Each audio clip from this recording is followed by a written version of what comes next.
भाग मानस तन पावा, सुर दुर्लभ ग्रंथि समकावा। मनुष्य एक ऐसा जीवन है जो लोग देवता भी पाने के लिए जिसको तरसते हैं। आज विश्व स्वास्थ्य दिवस पे हमारे साथ डॉक्टर यशवंत के राव हैं, जो बाल रोग विभाग में विभागाध्यक्ष हैं, गणेश शंकर विद्यार्थी मेडिकल कॉलेज रिलेट में। आज सर का हम लोगों ने समय 2 बजे का लिया था। हम लोग प्रमोशंस भी कर रहे थे 2 बजे के, लेकिन कोविड आईसीयू में ड्यूटी होने की वजह से बहुत आग्रह करने के बाद सर का समय हमको मिला है। तो आप सभी दर्शकों से हम इस विलंब के लिए क्षमा चाहेंगे, और सर आपका बहुत बहुत धन्यवाद इस व्यस्ततम दिनचर्या में हमको समय देने के लिए। थैंक यू आदित्य, और मैं भी क्षमा चाहता हूँ क्योंकि हमारी आजकल कोविड ड्यूटी चल रही है, तो मैं रियली क्षमा चाहता हूँ आप सभी। तो सर आज वर्ल्ड हेल्थ डे है, और इस वक्त पूरी एक दुनिया एक ऐसी महामारी से गुजर रही है जिसमें हमने सोचा था, और भारत भी कहीं ना कहीं ये सोच के बैठ गया था कि हम इससे रिकवर हो गए हैं, एक दोबारा से हम लोग एक उसी पुरानी दिनचर्या में आ जाएंगे। लेकिन आज 1,15,000 से ज़्यादा केसेस फिर से आ गए। फिर से लोगों के मन में ये भाव आने लगा है कि अरे भाई अब फिर से लॉकडाउन लगेगा क्या। छोटा व्यापारी है, गृहिणियाँ हैं, और जो मध्यम वर्गीय परिवार हैं, या एक बड़ा से बड़ा व्यवसायी वर्ग भी अब इस सोच में आ गया कि फिर से लॉकडाउन लगने की स्थिति। ऐसे समय में यदि सरकार लॉकडाउन नहीं लगा रही है, तो हम आम जनों को या भारत के नागरिकों को किस प्रकार की जो प्रिकॉशंस हैं या किस प्रकार की चीज़ें हैं जिसका पालन करना चाहिए हम इस बीमारी से बचने के लिए? देखिए, हम मूल बात पे, चूँकि हमारे प्रधानमंत्री जी, हमारे मुख्यमंत्री जी ने ऑलरेडी बता रखा है 3 चीज़ें। सोशल डिस्टेंसिंग, कम से कम 2 से 3 फीट की दूरी, चेहरे पे मास्क, और हाथ को हैंड वॉशिंग।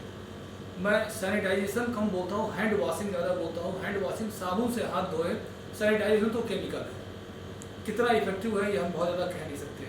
लेकिन अगर हम फ्रिक्वेंट हैंड वॉश करते रहें, ये 3 चीज़ें यूनिवर्सल हैं जो हमें प्रिकॉशन में लानी है। मैं ये बात समझाने के लिए आपको मैं अपने डेटा पे ले चलता हूँ, पिछले साल का डेटा। दोस्तों, हम कानपुर में रहते हैं, और जब मोदी जी ने पहली बार लॉकडाउन लगाया था, 1 हफ्ते बाद हमारे घाट खाली हो गए थे। मतलब कोई किसी की मृत्यु नहीं हो रही थी। हमारे कार्डियोलॉजी में डेली की ओपीडी 1000 की, हैलट की 8000 की ओपीडी। सबका इलाज करने के बाद भी डेली घाट पे लाइन लगी रहती थी मरने वालों की। बच्चों को निमोनिया खूब हो रहे थे। लेकिन जब से दोस्तों लॉकडाउन लगा, लॉकडाउन के बाद से न किसी बच्चे को निमोनिया हुआ, न किसी को हार्ट अटैक हुआ।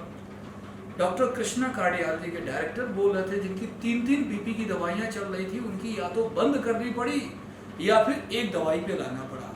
मतलब सारी बीमारियों का जड़ खुद हम है। कोरोना का जड़ खुद हम है, कोरोना नहीं है। कोरोना तो वायरस है, और वायरस की तरह हवा में फैला हुआ है, उसकी जड़ हम है। कितना भी समझाया जा रहा है कि एक डिस्टेंसिंग रखिए, थोड़ी दूरी बना के रखिए, और हम किसी धर्म विशेष पे नहीं जाएंगे, चाहे होली की बात ले लीजिए, चाहे रमजान की बात ले लीजिए, हम मानते ही नहीं हैं। हमारे खून में है कि हम कैसे नियम कानून को तोड़े, और हम सहनशीलता देखते हैं सरकार की, पुलिस की, कि कब कार्रवाई होगी। हम इसी चीज़ का इंतजार किए रहते हैं। दोस्तों, डेली 4-5 पेशेंट मरने वाले मर रहे हैं हमारे यहाँ के, हमारे हैलेट हॉस्पिटल में, और यही समय हमें चेतने का। अदरवाइज जो आए थे वो यही कर रहे थे, डॉक्टर साहब हम तो बहुत फिट हैं, हमें नहीं हो सकता था, पता नहीं कैसे हो गया। होने के बाद समझ में आता है, होने से पहले समझ में नहीं आता है। इसलिए 3 चीज़ें जो आपको बताई गई हैं, इसका अक्षरशः पालन करें। यानी अगर लापरवाही करेंगे तो परिणाम आपको ही भुगतने। सर, आज विश्व स्वास्थ्य दिवस है। आज के समय में चाहे वो सरकार का फिट इंडिया मूवमेंट हो, या लोग चाहते हैं कि वो एक अच्छे स्वास्थ्य की ओर बढ़े, उनका खान पान अच्छा हो, वो किसी प्रकार के व्यसनों में ना पड़े, बहुत सारी ऐसी चीज़ें। तो आज के समय में वो क्या एक छोटे छोटे स्टेप्स हो सकते हैं रोजमर्रा की जिंदगी पे लेके। कोई एक नौकरी करने वाला व्यक्ति है, आईटी कंपनी में नौकरी करता है, या किसी प्रोफेशन में नौकरी करता है, जिसका 10 से 5 का अपना रूटीन है, उसके बाद घर जाके भी उसके ऑफिस, मतलब घर के काम होते हैं। उस रोजमर्रा की जिंदगी में क्या छोटे छोटे स्टेप्स ले सकता है कि उसका स्वास्थ्य जो हो अच्छा रहे, वो मन से बहुत खुश है? जो छोटी चीज़ें आदित्य जी, जो आपने बात कही है, बहुत इम्पॉर्टेंट है, और आज के ज़माने में बहुत ज़रूरत है। इसके लिए भी मैं आपको एक उदाहरण देना चाहूँगा। मेरे मम्मी पापा सब लोग गांव में रहते हैं, उनका दिनचर्या क्या है? गांव में पॉल्यूशन जीरो है, नहीं के बराबर है, चारों तरफ हरियाली है, खेत ही खेत है, एक भी फैक्ट्री नहीं है। सुबह सो के उठते हैं लोग, सुबह अपना मॉर्निंग वॉक करते हैं, क्योंकि फील्ड ही फील्ड है गाँव में। मॉर्निंग वॉक करते हैं, मॉर्निंग वॉक करने के बाद वो घर की हरी सब्जी का नाश्ता करते हैं, घर का बना हुआ खाना खाते हैं, घर का बना हुआ शाम को जैसे अपने चने और थोड़े से हरे मिर्चे और नमक मिला के खाते हैं, रात को सिंपल घर की डाइट लेते हैं। ये उनका दिनचर्या है, मतलब सुबह वॉक करना इनकी फिजिकल एक्टिविटी है। तो दोस्तों, जैसे हम शहर में रह रहे हैं, हम शहर में कैसे करें? शहर में हमारी सबसे बड़ी जो हैबिट है लेट नाइट पार्टी की। रात को 12 बजे सो रहे हैं, 1 बजे सो रहे हैं, 2 बजे सो रहे हैं। मैं तो कई सारी पार्टी में गया हूँ, कोई अगर कह दिया कि साहब मैं 10 बजे सो जाता हूँ, तो लोग कहते हैं यार ये तो गंवार आदमी है, ये 10 बजे सो जाता है। हमारी स्मार्टनेस में आ गई है कि हम 1 बजे, 2 बजे, 3 बजे सोए। हम लेट उठते हैं, तब तक धूप निकल आती है। प्रातः काल में सूर्य भगवान के निकलने से पहले अगर आप 3-4 किलोमीटर की ब्रिस्क वॉक कर ले, आधी बीमारी आपकी वहीं से दूर हो जाएगी। दूसरा, नाश्ते में हम तरह तरह के ब्रेड खाते हैं, कंपनी वाले बेवकूफ़ बना रहे हैं, अरे आप रोटी नहीं बना पा रहे हो यार, आप ब्रेड खा रहे हो, पाव रोटी खा रहे हो, सब मैदे का बनता है मोस्टली। थोड़ा आटा मिला दिया तो दैट इज आटे वाला ब्रेड हो गया, ब्राउन कलर का ब्राउन ब्रेड कर दिया। आप इसकी रोटी क्यों नहीं बना के खा सकते हैं? इतना टाइम लगता है आपको रोटी बनाने में। जो चीज़ इजीली हम खा सकते हैं दोस्तों, हम वो ना खा के सड़न गरम वाली चीज़ें खाते हैं। हरी सब्जी ना खा के हम बाहर से कुछ मंगा के फ्रीजर में रख देते हैं। कोई भी खाना अगर पक जाता है, फ्रीजर में लंबे समय तक नहीं रखना चाहिए। कई लोग 2-2, 3-3 दिन, 4-4 दिन रख के गर्म कर करके खाते हैं। आइडियली खाना ताज़ा होना चाहिए, और यही हमारी संस्कृति रही है शुरू से ही। इसके बाद दोपहर का अच्छा खाना हमारा होना चाहिए। शाम का एक हाई टी वाला जो पार्ट है, उसमें जैसे हम पुराने टाइम में क्या लेते थे, हम पुराने टाइम में चने खाते थे, थोड़ा लैया चना खा लेते थे, इस तरह की हल्की चीज़ें खाते थे। और रात का डिनर थोड़ा हल्का होना चाहिए। डिनर के बाद तुरंत सोना नहीं चाहिए, जल्दी सोना चाहिए। और डिनर से पहले भी अगर छोटा सा वॉक ले लें तो खाना हमारा अच्छे से पचता है दोस्तों। इस तरीके से हम छोटी छोटी चीज़ों से बड़ी बड़ी बीमारियों से हम बच सकते हैं। सर, एक आज के समय में मतलब एक माँ है, एक पत्नी है, एक कह सकते हैं गृहिणी, वर्किंग वुमेन्स भी हैं जो अपना ऑफिसेज में काम करती हैं, उसके बाद घर आके काम करती हैं। देखा जाता है सबसे स्वस्थ वही रहती हैं भाई। उनको हल्का सा बुखार हुआ, सर दर्द हुआ, उनका चलो इग्नोर करती हैं वो चीज़ें। मुझे लगता है कि पूरे परिवार के स्वास्थ्य की जिम्मेदारी और स्वाद की जिम्मेदारी उन्हीं के पास होती है। चाहे खाने का भोजन हो, स्वाद का भी ख्याल रखती हैं और सबके स्वास्थ्य का भी ख्याल रखती हैं। लेकिन उस माँ, उस पत्नी, उस गृहिणी और उस वर्किंग वुमेन के लिए वो घर के अंदर करने वाली कुछ ऐसी चीज़ें जो जिससे वो तनाव मुक्त रह सके, स्वस्थ रह सके, अगर आप बताएंगे तो वाकई में उनके लिए एक बहुत संजीवनी जैसी होगी उन महिलाओं के लिए। देखिए दोस्तों, इसके लिए भी हम आपसे एक बात कहना चाहेंगे। डेली मॉर्निंग में मैं 1 घंटे अपना वर्कआउट दौड़ने वाला करता हूँ और 45 मिनट का मैं योगा सेशन करता हूँ। और लगातार 2-3 दिन ना करूँ तो मेरी दिनचर्या खराब हो जाती है। हम सोचते ये हैं कि हम इस कमरे से उस कमरे में चलते हैं, हमने थोड़ा सा झाड़ू मार दिया, हमने ये कर दिया तो हम फिट है। नहीं, आपके लिए love your life, then only you can live your life. इसके लिए कम से कम हम ठीक कहते हैं, ठीक है, ऑफिस के लिए हमारा 6 से 8 घंटा, 2 घंटा ट्रैवल में लग गया 10 घंटा, 6 घंटे सोने का 16 घंटा, प्लस घर परिवार का सारा खाना बनाने में हम पूरा टाइम बर्बाद कर देते हैं, 24 घंटा निकल गया। एटलीस्ट सभी महिलाओं से अनुरोध है, सिर्फ 2 घंटा अपने लिए निकालें। 2 घंटा वो होता है जो आपके लिए तनाव मुक्त होता है। अपने टीवी में आप योगा के सेशन लगा लीजिए, सब जगह नेटफ्लिक्स हर जगह अवेलेबल है। जैसे जैसे वो योगा करते हैं आप योगा करिए, किसी योगा टीचर की जरूरत नहीं है। और अगर आप कर सकते हैं तो आप बुला लीजिए। मिनिमम 1 घंटे का योगा अगर आप रोज करें, आपकी बॉडी की स्ट्रेचिंग होती है। और जब आप स्वेट करते हैं ना दोस्तों, तो आपके शरीर के पसीने के साथ में आपके शरीर का टॉक्सिन निकलता है और इस तरीके से आप डिटॉक्सिफाई हो जाते हैं। प्लस ये तो क्या डिटॉक्सिफाई होने की बात, दूसरी बात यह है कि आप सुबह सो के उठते हैं, अपना आपने योगा कर लिया, नाश्ता बनाया, दिन का काम किया, उससे भी ज़्यादा ज़रूरी ये है कि शाम के टाइम में आप म्यूजिक सिस्टम रखिए अपने घर में, माइक रखिए, कैरियोके रखिए, एक ही गाना गाइए, मन से गाइए। आपका टेंशन काफ़ी कम होगा। लॉकडाउन के दौरान हमने आपसे अभी बताया था कि बहुत लोगों की बीपी की दवाइयाँ बंद हो गई। क्यों? क्योंकि हमें घर में रह रहे थे, कोई टेंशन ही नहीं था, केवल खाने का टेंशन था बस। तो जितना ही ज़्यादा टेंशन कम करने के लिए जो जो उपाय हो सके वो सारे कर सकते हैं। आप म्यूजिक आप सुन सकते हैं, आंख बंद करके टीवी बिस्तर पे लेट के आप म्यूजिक सुनिए हल्के हल्के। आप अगर गाने में शौकीन है, गाना न भी है तब भी गाइए, आपको अच्छा लगेगा। आप म्यूजिक सुन सकते हैं, आप डांसिंग का भी काम कर सकते हैं। आपको शौक है, आप कोई भी गाना लगा के डांसिंग करिए। कोई यही थोड़ी कि आप कहीं प्रतियोगिता में भाग लेने जा रहे हैं, हल्का हल्का आप डांस करिए। तो इस तरीके से आप अपने लिए कम से कम डेली सुबह 1 घंटा और शाम को 1 घंटा निकालें, ताकि आप नौकरी से आने के बाद से, खाना खाने के बाद से अगर आप अपने लिए आधा 1 घंटा भी निकाल लेती हैं तो आपको काफ़ी रिलैक्स फील होगा और सारे काम आपके हल्के होंगे। गांव शहर की बात तो खैर बाद में करेंगे, क्योंकि अब बहुत ज़्यादा अंतर गांव और शहरों में नहीं रहा। लेकिन कहीं ना कहीं देखा जाए तो सर, जो न्यूक्लियर फैमिलीज करके एक प्रचलन शुरू हुआ शहरों में, अपार्टमेंट्स में रहना, और कहीं ना कहीं न्यूक्लियर फैमिलीज में लाइफ स्टाइल चेंज हो गई और लोगों ने एक कल्चर के साथ अपने आप को जोड़ने के लिए उन्होंने अपने हेल्थ के साथ कंप्रोमाइज़ करना शुरू कर दिया न्यूक्लियर फैमिलीज के चक्कर में। तो अब उनके पास जो भाई अपार्टमेंट्स में रहते हैं, बड़ी बड़ी बिल्डिंगों में रहते हैं, उनके पास खुद का गार्डन नहीं भाई, एक कॉमन गार्डन होता है, और जैसे ऐसी कोविड की परिस्थिति चल रही है, गार्डन में जाना सुरक्षित भी नहीं।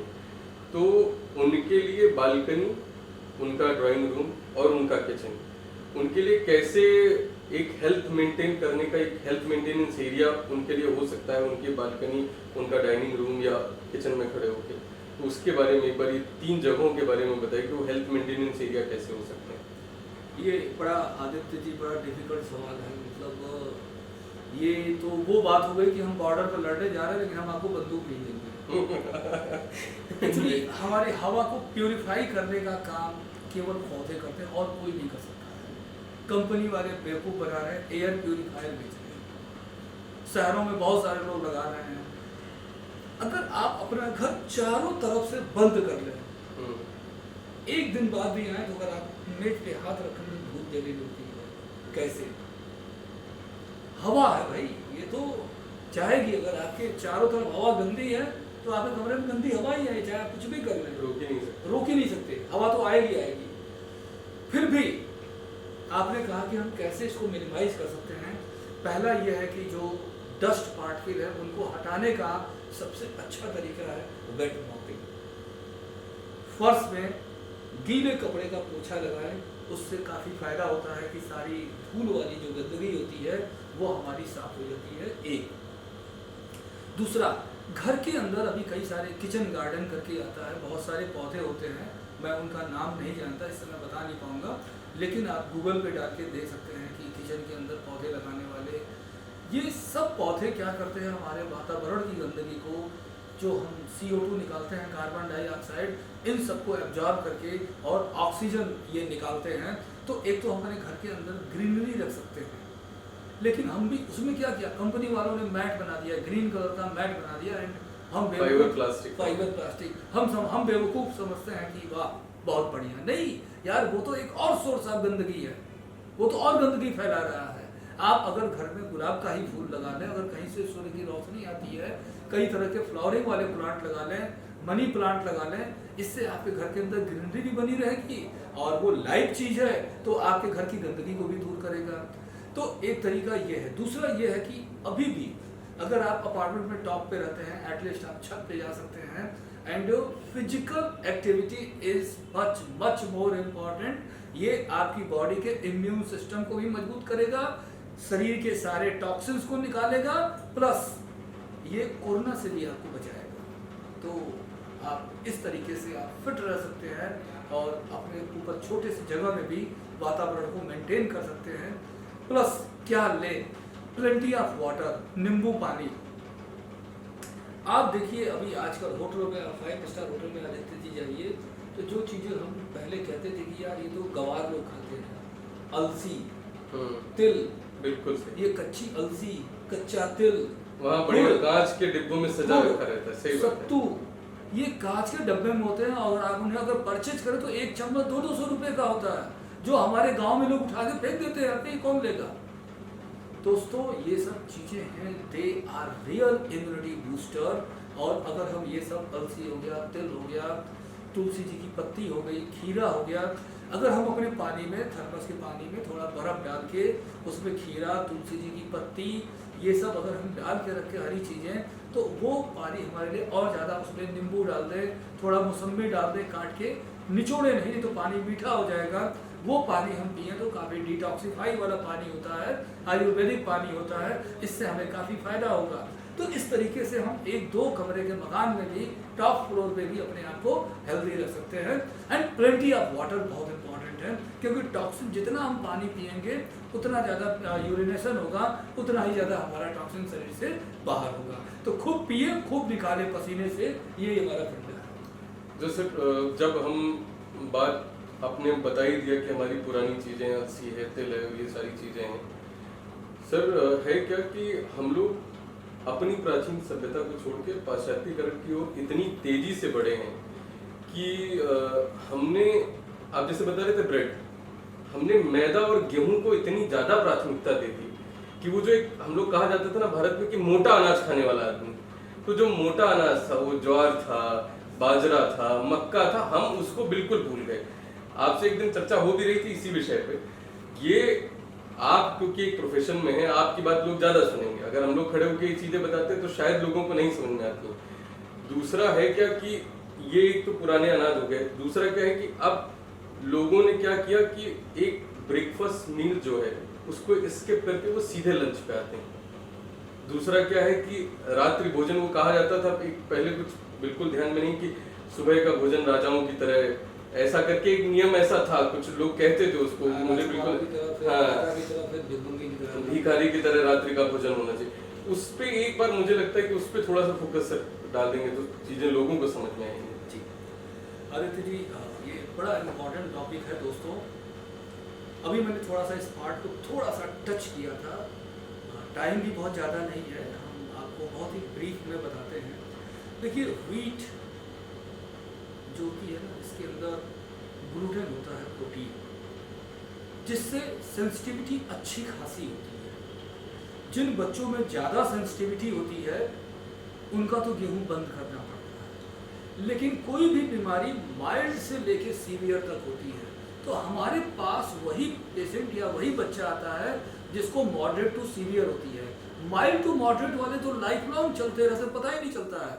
तो दोस्तों बेसिकली गेहूं जो था ये अमेरिकन खाते थे, क्योंकि उसकी रोटी बड़ी अच्छी लगती है, मीठी होती है। गेहूं वो हमारे यहाँ दे गए, वो गंदी आदत अपनी हमें पकड़ा गए, और हमारा जो मेन, हमारा जो व्हीट था, आटा था जो है, वो था जो बाजरा था, हमारा मिलेट था, हमारा मोटा दाना। ये जो मोटे दाने वाला आटा होता है, इसकी रोटी अच्छी नहीं बनती है, स्वाद में खराब होती है, लेकिन इससे न तो कोई एलर्जी होती है न तो कोई सेंसिटिविटी होती है। अगर हम इसे खाते रहें तो हमें कोई प्रॉब्लम नहीं होगी। लेकिन जो लोग गेहूं का आटा खाते हैं, मैक्सिमम ठीक ठाक परसेंटेज में वो सेंसिटिविटी करती है और आंतों में छोटे छोटे अल्सर बन जाते हैं। अब वो अल्सर, छोटे छोटे अल्सर, उससे खून का लॉस होता रहता है, एनीमिया बना रहता है, फाइनल हाइट कम हो जाती है, बहुत सारी प्रॉब्लम है जो गेहूं के आटे से होती है, और इसको हम बोलते हैं सीलिएक डिजीज भी बोलते हैं। समझे आदित्य जी? अगर हम बाजरे उजरे का आटा शुरू कर दें खाना तो ये सब प्रॉब्लम हमारी दूर हो जाएगी।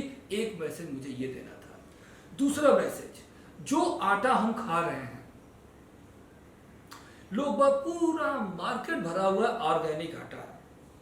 रियल बात मैं आपसे बताऊं, 85-86 के बाद से ऑर्गेनिक आटा हो ही नहीं रहा है। क्यों? क्योंकि हमने अपनी सॉइल को बर्बाद कर दिया, यूरिया, NPK और पता नहीं क्या क्या डाल के। दोस्तों मैंने अभी कानपुर में एक फार्म हाउस लिया था, मैंने खुद आदित्य जी गेहूं बोया था, उसके बीचे इतने छोटे छोटे थे, ऑर्गेनिक बोया था, इतने छोटे छोटे थे कि उसका जब आटा बनाया तो लगा कि केवल उसके अंदर ब्रांड है, भूसी केवल है, उसके बीचे बड़े नहीं हुए थे। लेकिन पूरा मार्केट इज फ्लोडेड विथ ऑर्गेनिक आटा। हम किसी कंपनी पे या किसी आदमी, किसी व्यक्ति विशेष पे कमेंट नहीं करना चाहते हैं, ऑर्गेनिक आटा न भी खाएं, लेकिन कम से कम इतना तो कर सकते हैं कि आप अगर, या तो हम रिकमेंड करेंगे बाजरा या मिलेट्स का आप आटा खाएं, अगर नहीं खा रहे हैं तो आप कम से कम गेहूं खरीद के या गेहूं खरीद के धो के सुखा के अपने सामने पिसवा के उसका आटा खाएं, और उसके चोकर को निकाले नहीं, जो ब्रांड है उसको निकाले नहीं, क्योंकि जो फाइबर है उससे आपको कॉन्स्टिपेशन नहीं होगा। वो फाइबर जो हमारे कोलन की आंतों में जाती है तो कॉन्स्टिपेशन नहीं होता है। तो चोकर वाला आटा खाएं, वो निकाले नहीं। एक बात, ये बात रही गेहूं और आटे की बात। दूसरी बात, हम जो है पिज्जा, बर्गर, ये सब बनाने के लिए आप कभी बाजरे के आटे का पिज्जा बर्गर बना के देखिए, नहीं बना पाएंगे, क्योंकि चिपचिपा नहीं होता है। इसके लिए इसमें हम मैदा मिलाते हैं। तो आप मैदे के आटे की बनी चीजें खा रहे हैं, और आप दोष देते हैं हमारा बच्चा जो है साहब केवल पिज्जा खाता है। अरे वो पैदा होते ही पिज्जा थोड़ी सीखा था, वो पिज्जा तो आपने सिखाया, आपने खिलाया, पहली बार आपने अपने मजे के लिए खिलाया, और जब उसको अच्छा लगा तो रोज मांगता है तो आपको बुरा लगता है। तो आप ऐसी आदतें ही मत डालें। अभी हम एक स्कूल में गए थे, कौन सा स्कूल था? पंडित दीनदयाल उपाध्याय में। मैं उनके प्रिंसिपल साहब से मिला था, अल्टीमेट फेलो, बहुत सारे टीचरों से मिला था। मैं बच्चों से पूछ के हार गया कि अबे हफ्ते में एक दिन तो कुछ खाते होगे? नहीं साहब, बिल्कुल नहीं। शुद्ध रोटी, चावल, दाल, सब्जी उनके यहाँ खाई जाती है, और वही इम्पोर्टेंट है। अब हम अगर पिज्जा खाते हैं उस पर टॉपिंग, तो हमने फैट ले लिया, कार्बोहाइड्रेट लिया, प्रोटीन लिया ही नहीं। और दोस्तों हमारे डाइट का 55% पार्ट कार्बोहाइड्रेट होना चाहिए, 35% पार्ट हमारा फैट होना चाहिए, 15 to 20% पार्ट हमारा प्रोटीन होना चाहिए। ये प्रोपोर्शन में होगा तभी हमारा ग्रोथ अच्छा होगा। और बहुत सारी चीजें हैं जो हम नहीं जानते हैं, मिनरल्स हो गया, विटामिन्स हो गया, माइक्रो न्यूट्रिएंट्स हो गए, ये हमारे फलों में, हरी सब्जी में, इन सब में मिलता है। तो बेसिकली हमारे डाइट के लगभग टोटल 5 पार्ट होते हैं। एक हो गया हमारा आटे वाला, दूसरा हो गया हमारा राइस वाला, तीसरा हो गया हमारे पल्सेस। दाल रोज होनी चाहिए हमारे खाने में, और दाल से कभी भी कोई सेंसिटिविटी, चाहे आप कोई भी दाल खाएं। फ्रूट्स हो गया, डेयरी प्रोडक्ट्स हो गए। छठे में आपका जो लोग नॉनवेज पसंद करते हैं, आई विल नॉट से कि आप मत खाइए, आप खाते हैं तो हम आपको रोक नहीं सकते, खा सकते हैं, लेकिन डेयरी प्रोडक्ट भी होना चाहिए। लेकिन अभी बहुत सारी मम्मियां हैं जो केवल डेयरी प्रोडक्ट पर लगी हुई हैं। अब डेयरी प्रोडक्ट बहुत सारी चीजों में डेफिशिएंट होता है, मिनरल्स नहीं होते हैं, आयरन की भी कमी होने लगती है, विटामिन की कमी होने लगती है। 6 महीने के बाद अगर केवल दूध पिलाते हैं, तो दोस्तों 6 महीने के बाद हमें बच्चे को खाना खिलाना है तो खिलाना है। एक दूसरा, आप लोग कहते हैं सेरेलैक खिलाना है बच्चे को। एक हम छोटा सा एग्जांपल दे रहे हैं, क्या किसी ने कभी सेरेलैक का पेड़ देखा है? नहीं। सेरेलैक बनता कहां से है? सेरेलैक हम जो रोटी, चावल, दाल, आटा, सब्जी खाते हैं, उन्हीं को इकट्ठा करके एक साथ बड़े मास में पका के उसको सुखा दिया जाता है। सुखाने के बाद उसमें कहीं प्रोटीन पाउडर, तो कभी प्रोटीन पाउडर का नाम बनाना फ्लेवर, तरह तरह के चॉकलेट फ्लेवर, वनीला फ्लेवर मिला के डाल दिया जाता है, और वो हमारे बच्चे खा के बड़े खुश होते हैं। आप कोई भी खाना बनाते हो, रोटी बनाते हो, दाल बनाते हो, चावल बनाते हो, 24 घंटे में सड़ जाता है। कभी आपने सोचा आपका जो प्रोटीन पाउडर है, चाहे प्रोटीन एक्स है, चाहे कोई भी है, या सेरेलैक है, ये सड़ता नहीं है? क्यों नहीं सड़ता है? Because they are having preservative. अब वो केमिकल होता है, आज नहीं तो 10 साल बाद आएगा कि इस केमिकल से ये कैंसर होता है। अभी रिसर्च में बहुत ज्यादा आया नहीं है, और कहीं आया भी होगा तो हिम्मत नहीं है कोई बोल दे कि इस केमिकल के कारण ये प्रॉब्लम हो रही है, क्योंकि वो कंपनियां बहुत बड़ी बड़ी है। तो दोस्तों, आप जितना गंदा खा रहे हैं, आपको प्लीज अपने बच्चों को अभी से आदत डालिए, जैसे पंडित दीनदयाल में खिलाया जाता है, रोटी चावल दाल सब्जी घर में ताजा बना के ताजा खिलाएं, बासी खाना न खिलाएं, अच्छा खाना कल न खिलाएं, गर्म खाना खिलाएं। और खाने में सारी चीजें होनी चाहिए, जैसे शाम को आप बच्चों को केवल फ्रूट्स दे दीजिए, दोपहर में चावल दाल रोटी दे दीजिए, हरी सब्जी दे दीजिए, सुबह आप ब्रेकफास्ट में उसको पराठा और पूरी दे सकते हैं, रात को आप हल्का खाना रोटी सब्जी खिला सकते हैं, दूध पिला सकते हैं जब सोने जा रहा है। तो इस तरीके से आपके पांचों तरीके के खाने उसके खाने में आ जाएंगे। दीनदयाल उपाध्याय की बात कीजिए तो अधिकांश ऐसा है जो विद्या भारती के, क्योंकि मैं भी उसी श्रृंखला का पढ़ा हुआ विद्यार्थी हूँ। विद्या भारती के जितने भी विद्यालय हैं और खासकर आवासीय विद्यालय जो हैं, तो वो एक जो प्राचीन परंपरा रही, जिसको अंग्रेजी में एक शब्द दिया गया, early to bed and early to rise make a man healthy wealthy and wise, तो वो सभी उस परंपरा को फॉलो करते हैं। आप कानपुर जैसे क्षेत्र में ही आप बेनजीर शिक्षा निकेतन, जहाँ से मैं स्वयं पढ़ा हूँ, बेनजीर शिक्षा निकेतन है, आप जैन विद्या मंदिर है, जितने भी अधिकांश विद्या भारती से संबंधित जितने भी विद्यालय हैं, उन सब जगहों पे ये सारी चीजें चलती हैं। अब है क्या कि जो नया एक ट्रेंड आया कि जो बच्चे नए आए उनको सिर्फ ये पढ़ाया जाता है, किताब में होता है early to bed and early to rise, लेकिन कभी ना ही फॉलो अप उनके माँ बाप उनसे करवाते हैं, ना ही टीचर उनको फोर्स करते हैं। आजकल के जो मॉडर्न पेरेंट्स हैं वो भी कहते हैं अरे नहीं देर रात तक पढ़ता है बच्चा तो सवेरे जल्दी मत उठाओ, जबकि उनको ये कहना चाहिए कि सूर्योदय से पूर्व अगर उठे तो देर तक उनको समझ में आता है। तो हमको लगता है कि भारत इस समय सबसे ज्यादा युवा देश है, हर रेंज के बच्चे हैं और सबसे ज्यादा युवा है यहाँ पर। तो क्यों ना क्यों ऐसा किया जाए कि लोगों को आपके माध्यम से ये चीज पता चले कि नहीं, आज भी सूर्योदय से पहले उठना हमारे लिए स्वास्थ्यकारी है, लाभकारी भी है। एक बार ये जरूर बच्चों के लिए और युवाओं के लिए एक संदेश आपका जरूर होना चाहिए। मैं इस बात को बेसिकली हमारे ऋषि मुनियों और वेदों पुराणों में ये बात लिखी गई है कि जल्दी सोना चाहिए, जल्दी जगना चाहिए।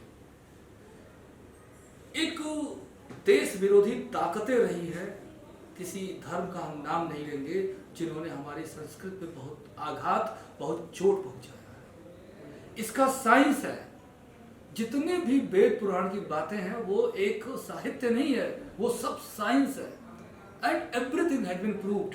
हम आपको बताते हैं एक एग्जांपल से। आदित्य जी, चलिए मान लीजिए हम दोनों दोस्त हैं, लेकिन हम दोनों हाथ मिला रहे हैं, लेकिन हम चाहते हैं यार यार दूर हटिए, हम नहीं मिलना चाहते हैं, हमारे दिल की फीलिंग ऐसी रहेगी, हम आपसे हाथ मिलाएंगे तो दूर दूर सी रहेगी, अबे हटो यार जाओ यहाँ से। लेकिन अगर हम आपको पसंद करते हैं तो हम गले मिलेंगे, एक दिल में गुदगुदी होती है, एक अलग सी फीलिंग आती है, एक अलग सी भावना पैदा होती है मन में कि यार ये आदमी बड़ा अच्छा, इससे मिलूंगा। लेकिन किसी से जबरदस्ती हाथ मिलाना हो तो सोचते जल्दी कटे यार, ये यहाँ से कहाँ से आके बैठ गया। हमारा जो माइंड सेट होता है उसी तरीके से हमारे शरीर में हार्मोन निकलते हैं। और दोस्तों सुबह के टाइम में 4 से 6 के बीच में मैक्सिमम जो प्लेजर वाले हार्मोन है उनका लेवल हाईएस्ट होता है। जिस समय अगर हम पढ़ाई करें तो हार्मोन का ही खेल है जो हम एक्वायर करते हैं। हमने एक बार पढ़ा, पूरा याद हो गया। आप रात को 12 बजे के बाद बैठ के पढ़ाई करिए, हो सकता है एक चैप्टर पढ़ने में आपको 3 घंटा लग जाए। सुबह 4 से 6 के बीच में हो सकता है वही चैप्टर आप आधे घंटे में पूरा पढ़ लें, क्योंकि आपके माइंड का लेवल, आपके हार्मोन का लेवल सब इक्विलिब्रियम में होता है। यही साइंस है, यही साइंस है। तो जैसे एक साथ आप दिन भर जगे हुए हैं, रात को 2 बजे तक जग रहे हैं, आपकी बॉडी थकान में होती है, आपने रात को खाना खा लिया, आपकी सारी ब्लड सप्लाई आंतों की तरफ आ गई खाने को पचाने के लिए, खाने को आगे बढ़ाने के लिए, तो आपके दिमाग की भी ब्लड सप्लाई कम हो जाती है। आप देखिए अक्सर खाना खाने के बाद हल्का सा ना नशा सा आता है, मन करता है थोड़ा सा आराम कर ले, सो ले, और उस समय आप बिल्कुल दिखाने के लिए या जबरदस्ती अगर आप बैठ जाएंगे पढ़ने के तो आपका दिमाग कहाँ काम करेगा यार, कम काम करेगा। इसीलिए जब सुबह सो के आप उठते हैं 4 बजे, कहीं ना तो कोई पॉल्यूशन, न कहीं कोई भी इधर उधर की आवाज, न शोरगुल, आप आराम से बैठ के 2-3 घंटे अच्छी खासी पढ़ाई कर सकते हैं। And this is very important, और मैं यही करता था अपने टाइम में। अच्छा सर, एक चीज़ जो है मतलब कई लोगों के मन में प्रश्न होगा, क्योंकि मैं आपसे इंटरव्यू ले रहा, शायद कैमरे में उतना स्पेस नहीं आ रहा हो, लेकिन हम लोग बैठे तो पर्याप्त दूरी है, क्योंकि हम दोनों लोग वैक्सीनेटेड हैं, तो शायद इसका कह सकते हैं कि फायदा उठा लिया कि मैं मास्क लगा के आपके साथ नहीं बैठा हूँ, लेकिन एक जरूरी चीज है कि आज के समय में मास्क लगाना चाहिए। बाकी मैंने आपका पूरा विभाग देखा है, सब लोग मास्क प्रयोग कर रहे हैं, तो एक चलते चलते, और ये शायद आखिरी आग्रह, लोगों के मन में वैक्सीनेशन को लेकर बहुत डर है, ये आप भी समझ रहे होंगे ग्रामीण क्षेत्र, क्योंकि मैं जिस जगह से आता हूँ वहां पे मतलब प्रशासन लगा हुआ है कि लोग वैक्सीनेशन के लिए आए, लोग घरों में जाके, लोग मतलब जो राजस्व के कर्मचारी हैं, शिक्षक हैं, वो घरों में जा जाके बता रहे हैं कि नहीं भाई वैक्सीनेशन कराइए। वहां पे जो वैक्सीनेशन करने वाली जगह है, जो सरकारी अस्पताल है, वहां पे खाली पड़ा रहता है विभाग, लोग वैक्सीनेशन कराने नहीं जा रहे, पता नहीं किस तरीके का डर है।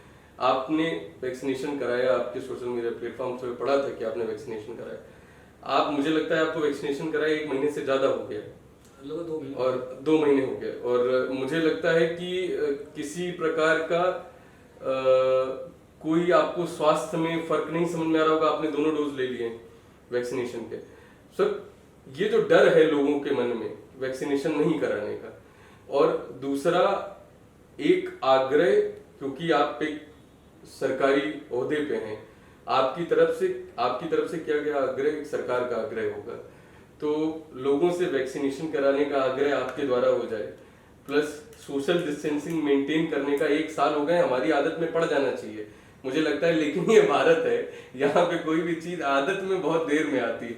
और दूसरा मास्क का प्रयोग करने का, तो इंटरव्यू के क्लोजिंग उसमें मैं चाहता हूँ कि आप ये आग्रह लोगों को, और सुदूर बैठे जो लोग देख रहे हैं इस समय लाइव, और उस ग्रामीण अंचल तक, उस आखिरी व्यक्ति तक ये आग्रह पहुंचे कि वाकई में वैक्सीनेशन किसी प्रकार से, ये सिर्फ एक इम्यून बूस्टर है, जहां तक मुझे लगता है, आप लोग तो ज्यादा अच्छे से जानते हैं, तो एक बार सर वैक्सीनेशन के विषय में जरूर सर बताइए लोगों को। दोस्तों, इस बात को मैं हाथ जोड़ के कहना चाहूँगा, इम्पॉर्टेंट बात है, देखिए कोई भी वैक्सीन, लोग कह रहे हैं कि अभी जैसे मीडिया में आया है कि SGPGI के डायरेक्टर वैक्सीन लगाने के बाद कोरोना पॉजिटिव हो गए।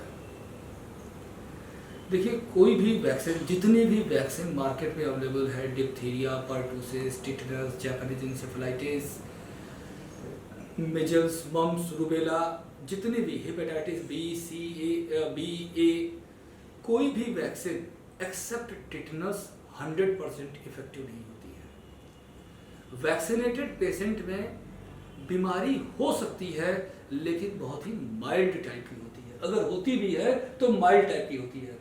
तो ऐसा नहीं कि कोविड का वैक्सीनेशन हमने लगा लिया तो हम 100% प्रोटेक्टेड हो गए और हम बिंदास घूमेंगे, नहीं, हमें इन्फेक्शन हो सकता है, हमें इन्फेक्शन होगा, लेकिन हम मरने की कगार पे नहीं पहुंचेंगे, लेकिन हम इन्फेक्शन लेके जिनके जिनके कांटेक्ट में आएंगे उनको तो हम पहुंचा सकते हैं मरने की कगार पे। तो वैक्सीनेशन लेने का मतलब ये नहीं कि अब हम जो तीनों बातें हम नहीं फॉलो करेंगे, अमर नहीं, वैक्सीनेशन की इफिकेसी 100% नहीं है, दिस इज 100%, लेकिन इसको 100% बनाया जा सकता है कैसे?